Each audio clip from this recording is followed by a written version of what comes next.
كان بينام لوحده، فجأة عايز حد جنبه، تعملي ايه؟ انا منى ده اخصائي تربية خاصة، وهساعدك عشان تبقي عرفتي تربي.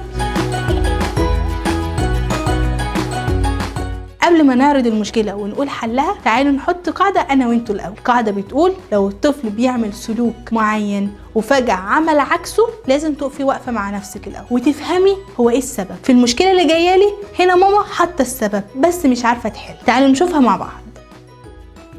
الطفل كان بينام لوحده، وفجأة لما النور قطع بقى مش عايز ينام لوحده في الأوضة تاني. طب ده ممكن بسبب ايه؟ ممكن يكون خايف. انا معرفش رد بابا وماما في الموقف ده ايه. ممكن لو في حد بيخاف من الضلمة فنقل خوفه للطفل، وممكن يكون شاف حاجة تخيل حاجة، او كان بيتفرج على فيلم او بيتفرج على مشهد وخاف منه، ولما حصل الموقف ده ولما النور قطع فربط الأحداث ببعض. فأي حاجة هيقولها ابني في الوقت ده لما النور قطع لازم أصدقه. ما قولش لا مفيش حاجة. لو مثلا شاف قالك حد كبير غريب بصلي، ما تقولوش مفيش الكلام ده. ايه ده؟ ايه اللي انت بتقوله؟ لا، هتصدقوا. ايوه صدقوا، وابداوا اتناقشوا مع بعض ازاي لو جه تاني يدافع عن نفسه، هيحدف مخده، هيعمل اي حاجه. هديكوا حاجه تانية شبيهه. لما الاطفال بتنام وتحلم بحلم وحش، او بتصحى بنص الليل وتقول لك انا شفت حاجه مخيفه او عفريت او اي حاجه، فانت تقولوا ايه؟ مفيش الكلام ده.